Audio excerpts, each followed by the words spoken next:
మానవతా దృక్పథంతో మానవ సేవే మాధవ సేవ అనే సిద్ధాంతంతో ముందుకు సాగుతున్న మానవతా స్వచ్ఛంద సేవా సంస్థ ఆధ్వర్యంలో శివస్వాములకు ఉచిత వైద్య శిబిరం ఏర్పాటు చేశారు. శివరాత్రి సందర్భంగా రాష్ట్ర నలుమూలల నుంచి శ్రీశైలం పాదయాత్రగా వెళ్లే శివ దీక్షా పరులు శివభక్తుల ఆరోగ్యాన్ని దృష్టిలో ఉంచుకుని మార్కాపురం శాఖ మానవతా స్వచ్ఛంద సేవా సంస్థ సభ్యులు దోర్నాల శ్రీశైలం మార్గ మధ్యంలో ఈ మెడికల్ క్యాంపును నిర్వహించేందుకు ముందుకు వచ్చారు.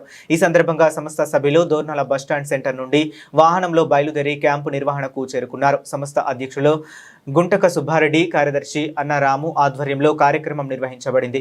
ముఖ్య అతిథిగా హాజరైన డాక్టర్ చెప్పల్లి కనకదుర్గ కొబ్బరికాయ కొట్టి వైద్య శిబిరాన్ని ప్రారంభించారు. ఈ సందర్భంగా డాక్టర్ కనకదుర్గ మాట్లాడుతూ శివరాత్రి సమయంలో శ్రీశైలం మల్లన్న దర్శనార్థం పాదయాత్రగా వెళ్లే భక్తులకు ఈ వైద్య శిబిరం ఎంతో ఉపయుక్తమని, ప్రతి ఒక్కరూ ఈ అవకాశాన్ని సద్వినియోగం చేసుకోవాలని సూచించారు.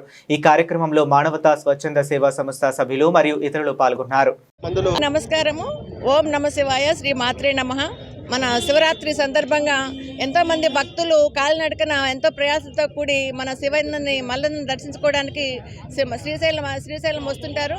వాళ్ళందరికీ మన మార్కాపురం మానవతా సంస్థ ద్వారా ఎంతో కొంత సహాయము, వాళ్ళకి అవసరమైన కాళ్ళకి దెబ్బలు తగులుంటాయి, వాళ్ళకి కాళ్ళ నొప్పులు అవన్నీ అలానే వస్తుంటాయి. కాబట్టి వాళ్ళందరికీ మెడికల్ క్యాంప్ కండక్ట్ చేయాలని మన మార్కాపురం మానవతా సంస్థ ద్వారా ఎంతోమంది సభ్యుల సహకారంతో ఈరోజు మన వ్యాన్ బయలుదేరడం జరుగుతుంది. వాళ్ళకి అవసరమైన నొప్పులకు మందులు, అలానే చిన్న చిన్న గాయాలైతే వాళ్ళకి చిన్న చిన్న కట్లు కట్టడం కానీ, వాళ్ళకి ఓఆర్ఎస్ కానీ, వాళ్ళ డిహైడ్రేషన్ వచ్చినప్పుడు వాళ్ళకి కావాల్సిన ఓఆర్ఎస్ సప్లై అన్ని ఇస్తున్నారు. కాబట్టి అవకాశాన్ని అందరూ ఉపయోగించుకొని ఖచ్చితంగా అది సక్సెస్ అవ్వాలని ప్రతి ఒక్కరిని కోరుకుంటూ, దీంట్లో డాక్టర్స్ అలానే నర్సెస్ కూడా వస్తున్నారు.